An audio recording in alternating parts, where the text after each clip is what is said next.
transfer gitu.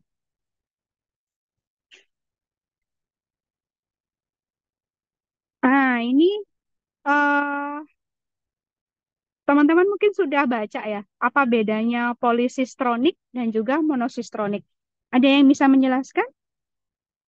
Silahkan, yang sudah baca.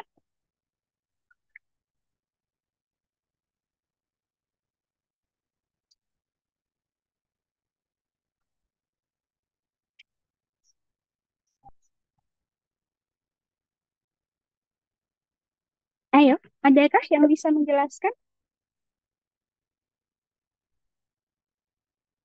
Apa bedanya polisistronik sama monosistronik? Kan di modul ada tuh.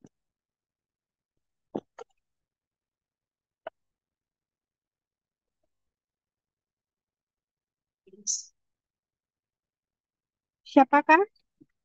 Siapakah? Siapakah? Loh, kok thank you Jadi udahan? menjawab, Bu. Iya, iya. Silahkan. Siapa nih?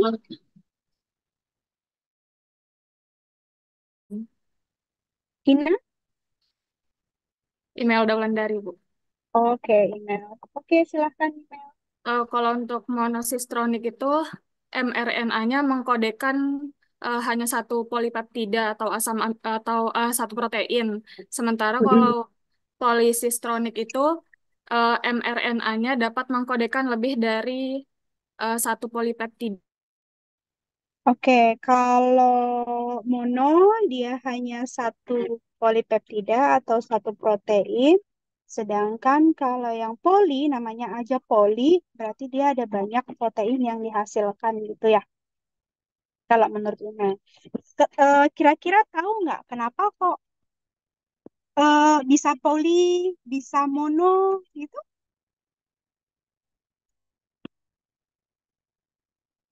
Belum tahu, Imelda. Ya, Bu. Apakah Imelda tahu kenapa kemudian disebutnya poli, disebutnya mono gitu? Eh, Kalau dari hasil proteinnya oke, tapi kenapa gitu? Ada apa di DNA-nya gitu? karena menurut modul yang saya baca di Mm-mm, gen di eukariotiknya itu mm-mm, cuman dia memiliki promotor sendiri-sendiri, Bu. Jadi lebih mm-mm, spesifik untuk satu protein, sementara yang poli mm-mm. itu bisa lebih dari dua promotornya, Bu. Oke, terima kasih Imelda. Nah, Sama, Bu. jadi kalau yang poli itu hanya ada di prokariot. Kenapa gitu ya? Mungkin bentar ya, ini agak goyang. Poli. Aduh, ya. Kenapa di prokariot itu bisa disebutnya polisistronik? Kalau misalnya teman-teman lihat di struktur gennya, itu ya seperti yang sudah ada di modul. Nih, nah promotor itu adalah bagian atau tempat untuk menempelnya protein yang menghasilkan RNA. Nanti kita akan belajar tentang transkripsi dan translasi. Intinya adalah tadi benar yang sudah dikatakan Imelda bahwa satu promotor di dalam gen, jadi gen itu kan DNA yang fungsional, yang dia menyandikan protein seperti itu. Nah, satu gen itu meskipun dia tapi dia punya yang namanya pembacaan untuk proteinnya itu banyak. Jadi ada G1 dan kita nggak bisa sebut dia gen doang gitu ya.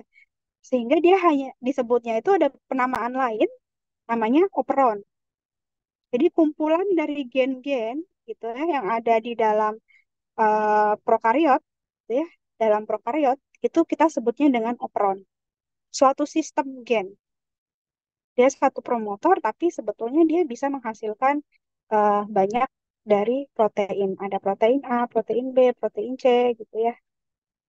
Meskipun nah, kenapa bisa seperti itu? Karena nanti kita akan belajar tentang transkripsi dan translasi ya, regulasinya seperti apa sih gitu ya. Kita akan pelajari lebih detail di sana. Yang perlu teman-teman tahu dulu adalah yang ini, bahwa kalau di prokariot dia polisistronik dan juga meskipun dia hanya memiliki satu promotor karena dia memiliki yang namanya sistem operon yang yang berbeda kayak gitu.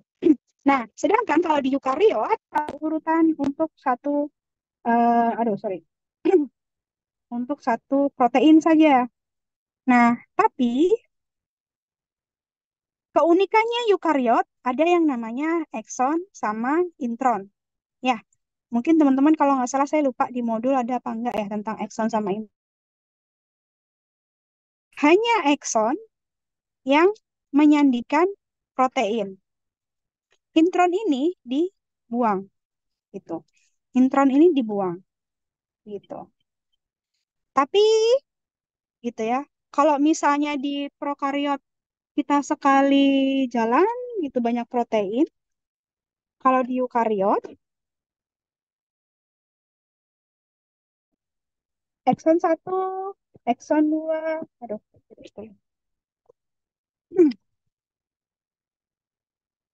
ekson satu, ekson 2, ekson 3 gitu. Nanti dia akan bergabung gitu ya. Jadi mRNA kan tadi udah ngomong messenger RNA ya.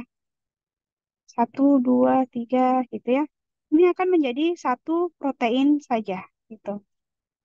Makanya dia disebutnya monosistronik gitu. Meskipun ini dipotong-potong gitu. Nah, tapi sebetulnya gitu ya, ada kejadian juga satu, dua, tiga ekson ini yang disambung itu hanya ekson satu dan ekson 2. Nanti dia punya protein lain gitu, misalnya protein B. Nanti ada lagi dibaca ekson 2 sama ekson 3 aja. Itu C. Nah, tapi mekanisme ini itu sendiri-sendiri regulasinya. Tetap sekali jalan satu promotor, ya cuma satu ya. Makanya dia cuman disebutnya sebagai monosistronik gitu.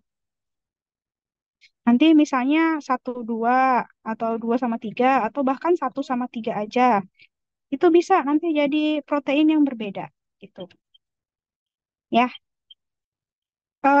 nggak perlu pusing. Nah, yang penting teman-teman tahu adalah posistronik aja gitu dulu. Karena ini nanti akan kita pelajarin lebih detail. Ya. Terus ini tentang dogma sentral. Nah, ini mungkin kita nonton dulu ya.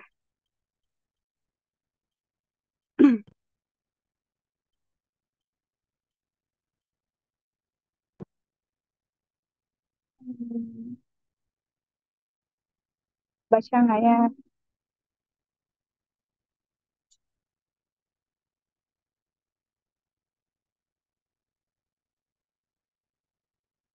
Sudah kelihatan nggak YouTube-nya?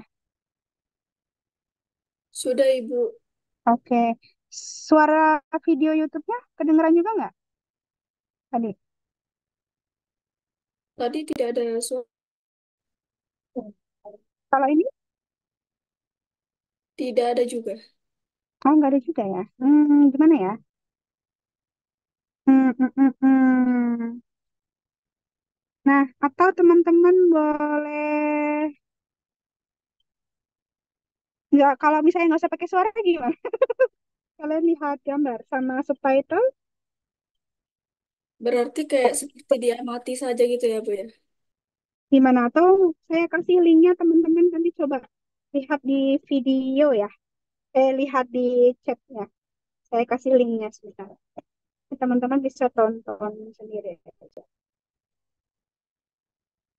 Kita saya tutup dulu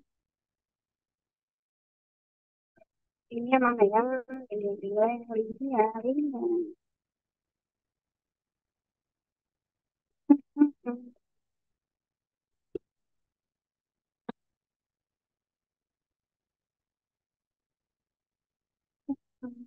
Nah, oh, keluar semua.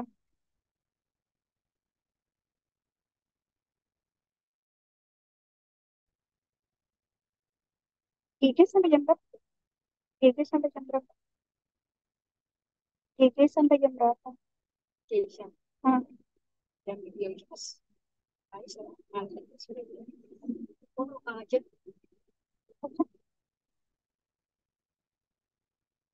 Masa sih? Sebentar. Hmm, hmm, hmm, hmm, hmm, hmm. La, la, la, la, la.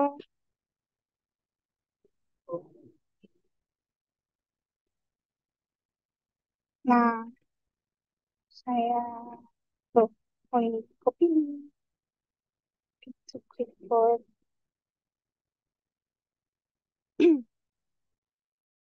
Nanti sampai jam masih 30 menit lagi ya.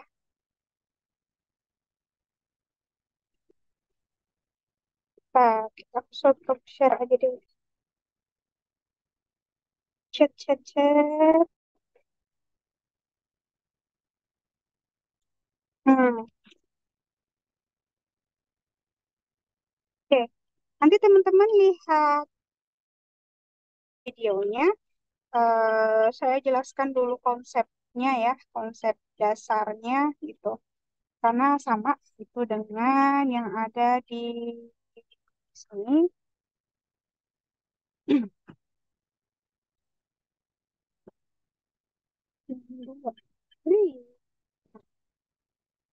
Nah, jadi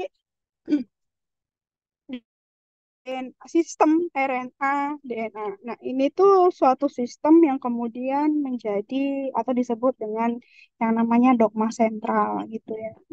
Sistem eh, sentral dogma dari biomolekuler. Inti intinya gitu ya. Bagaimana hubungan antara DNA, RNA dan juga asam amino atau polipeptida atau protein seperti itu. Jadi ada suatu transkripsi gitu. Jadi kalian itu memperoleh protein tuh bagaimana sih prosesnya? Bagaimana DNA itu bisa memberikan informasi genetiknya untuk menghasilkan sesuatu kayak gitu. Nah, itu dogma sentral. Nah, ini itu berasal dari proses yang pertama itu ada DNA yang kemudian menjadi messenger RNA ya. Tadi kan ada jenis-jenis RNA. RNA kemudian menjadi messenger RNA. Prosesnya ini karena kita mau bikin RNA, gitu ya, prosesnya ini melibatkan suatu enzim namanya RNA polimerase. Ase ini adalah enzim. Jadi kalau teman-teman dengar atau nulis atau baca suatu senyawa, belakangnya ada ase, sudah pasti dia adalah suatu enzim, gitu ya. Ada asenya, itu berarti dia enzim. Jadi dari DNA menjadi messenger RNA itu dibantu oleh enzim namanya RNA polimerase gitu. Nama prosesnya itu adalah transkripsi gitu. Transkripsi kayak misalnya kalian kuliah gitu ya, hasil ujian kalian dia ada transkrip, ada yang A, ada yang B, ada yang B plus, ada yang amin kayak gitu. Nah, itu adalah suatu proses transkripsi gitu.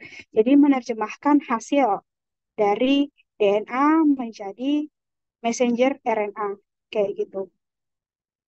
Nah, kemudian dari messenger RNA inilah yang menjadi eh,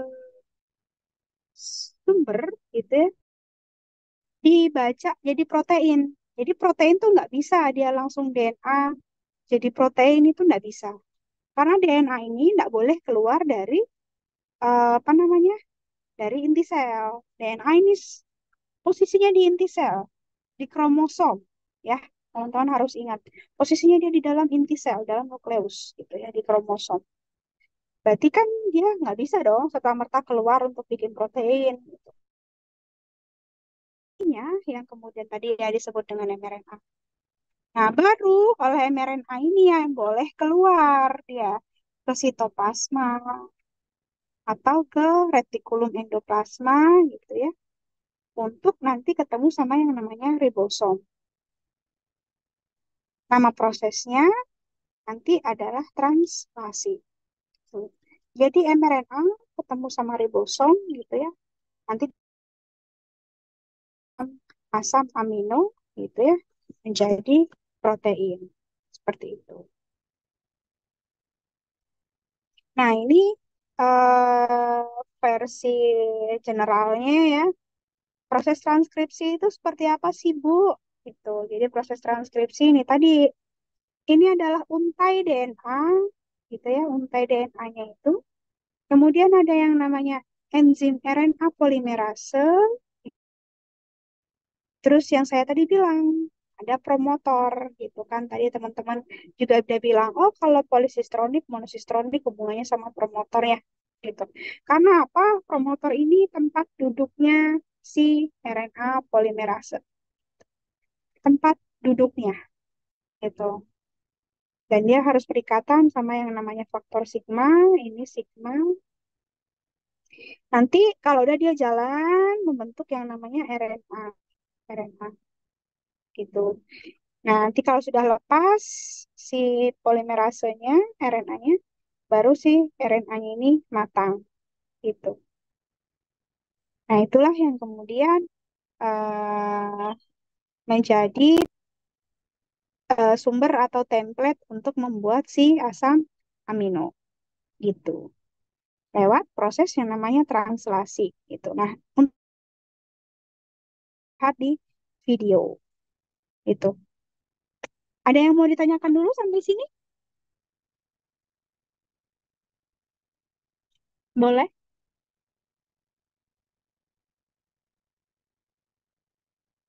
Minum dulu. Silakan kalau yang mau bertanya.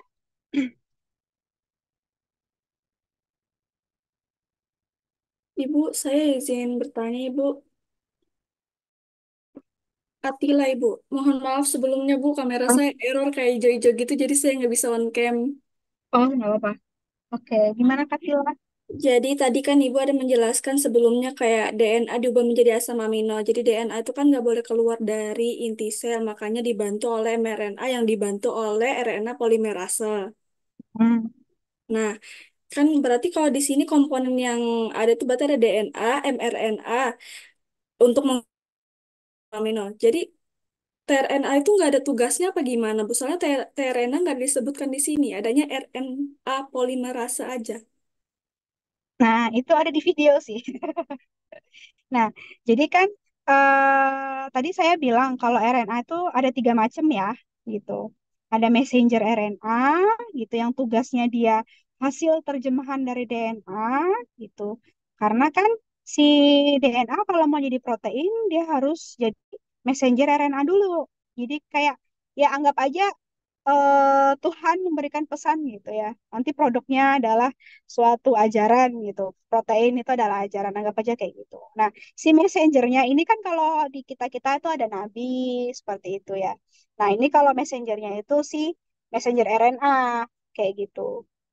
Nah, jadi si DNA itu dia kan urutannya ada ini ya tadi ya. Ada promotornya, ada gennya, dan lain sebagainya. Ini kan regulator, regulasi, sebetulnya dia meregulasi. Jadi kalau misalnya bikin satu protein, itu sebetulnya nggak semua DNA itu dibuka. Jadi hanya ada bagian-bagian tertentu aja. Misalnya, oh gen untuk bikin insulin, gen untuk bikin eh, eh, sel antibody, dan lain sebagainya. Macam-macam lah. Nah, kemudian ketika dia sudah terbuka, terjadilah proses yang namanya transkripsi ini, gitu. Jadi hanya gen-gen tertentu yang mau diproses. Nah, di transkripsi ini yang terlibat itu adalah RNA polimerase. Ini adalah protein. Kalau mRNA, tRNA itu nanti beda posisinya, gitu. Ini adalah enzim deh. Kalau RNA polimerase itu enzim. mRNA, Oh, tRNA, rRNA yang ribosomal itu adalah jenis RNA gitu. Kalau kita ngomongin jenis RNA berarti dia terdiri dari apa? Terdiri dari urutan-urutan nukleotida. Paham nggak sampai situ Katlia? Kalau RNA polimerase ini dia adalah protein bentuknya. Itu. Tapi kalau misalnya, aduh, bentar. Tiba-tiba. Enggak keluar. Nah,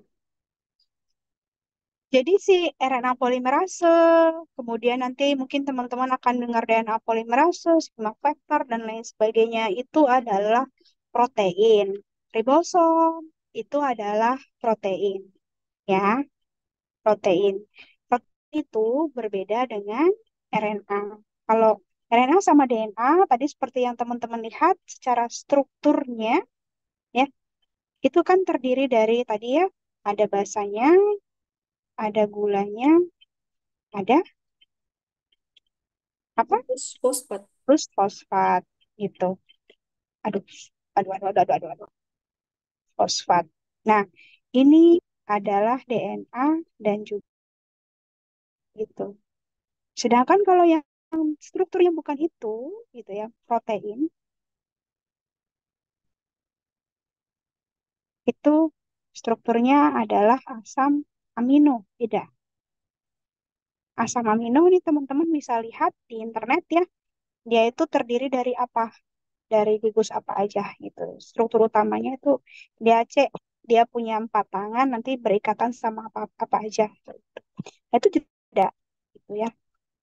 Nah, kemudian tadi yang ditanyakan, gimana dengan yang tRNA? Kemana Bu kerjanya? Kayak gitu. Kerjanya di translasi. Nah, ini saya ngomong dari transkripsi dulu nih, di mana RNA-RNA itu berada gitu ya. Kalau ini DNA, ketemu sama protein RNA polimerase atau saya bilangnya enzim aja ya, itu adalah protein ya. Semua enzim adalah protein. Teman-teman harus catat itu gitu ya. Jadi si protein atau enzim RNA polimerase ini yang kemudian membuat si messenger RNA. Ya, ini jenis mRNA yang pertama tadi yang teman-teman lihat di contoh. Ini adalah mRNA. Nah, baru setelah itu ya, si mRNA ini kan prosesnya ada di dalam inti sel gitu. Khusus di eukariot ya, saya bilang kenapa DNA nggak boleh keluar dari inti sel, karena memang di eukariot itu kan dia ada inti sel. Tapi kalau di prokariot, DNA tadi lokasinya di mana? Di sitoplasma gitu. Jadi sebetulnya yang saya bilang tadi berlaku hanya kenapa DNA perlu ada mRNA, dia nggak bisa keluar dari sel, itu hanya berlaku di eukariot saja gitu. Tapi kalau di prokariot, dia bisa berada di sitoplasma gitu. Memang banyak banget ya regulasinya macam-macam. Nah, kemudian kita lanjut dulu aja ya. Ini kita ngomongin versi generalnya secara umumnya aja dulu. Nah, si RNA-nya, ini mRNA nih. Ini mRNA. Nah, mRNA tadi itu dibawa keluar atau dia keluar dari si nukleus karena dia harus ketemu sama yang namanya ribosom gitu. Karena di nukleus nggak ada ribosom deh. Kalau di eukariot, kalau di eukariot ribosom itu di luar di sitoplasma. Makanya dia harus keluar si mRNA ini gitu. Kalau misalnya di prokariot, ya dia nggak usah kemana-mana karena prosesnya di situ gitu.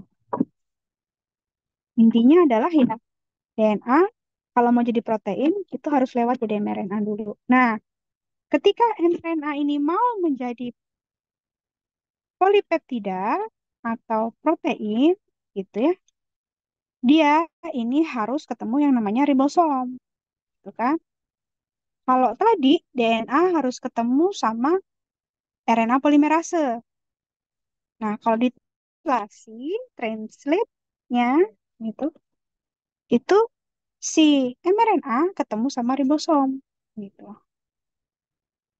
Nah, ketemu sama ribosom, nanti ribosom akan manggil yang namanya ini nih, T transfer RNA gitu. Jadi disinilah tRNA itu kemudian bekerja karena dia membawa asam amino gitu. Ini adalah membawa asam amino. Nanti bawa, bawa, bawa. Jadi ada urutan, urutan gitu ya. Ada urutan, urutan, urutan, tiga, tiga, tiga. Atau yang disebut dengan kodon. Nanti ada asa apa? Ada tRNA yang lain gitu kan. Ada tRNA yang lain kayak gitu. Nanti nyambung, nyambung, nyambung. Jadilah si protein. Seperti itu. Gimana Kak Telia? Masih bingung nggak? Kalian masih ada yang bingung nggak?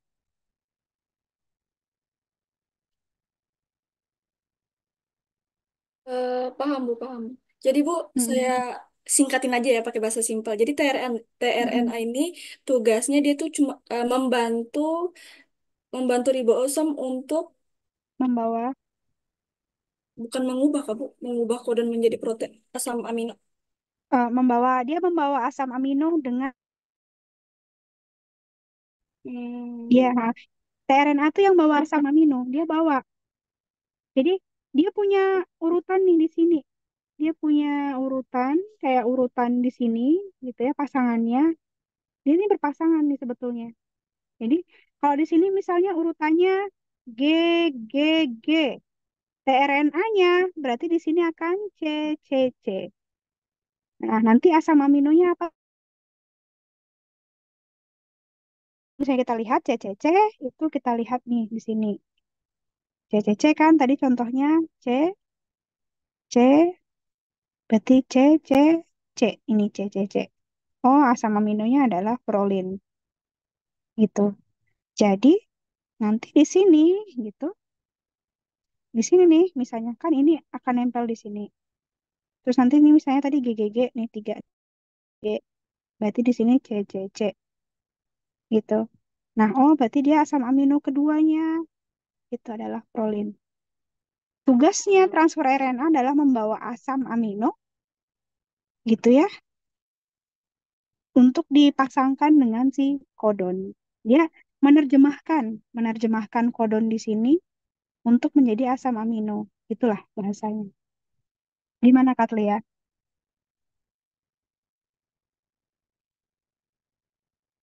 sejujurnya masih mungkin puter-puter kali ya Bu. Jadi nanti saya akan coba pahami lagi. Ah, oke, oke.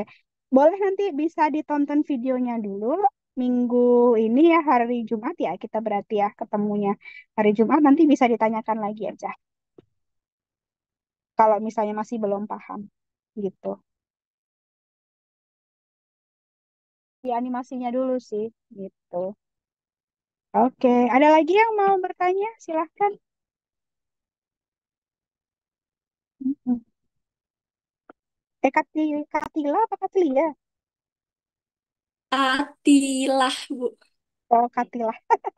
Oke, oke, oke, oke. Iya Bu. Oke. Ada lagi yang mau bertanya? Silahkan.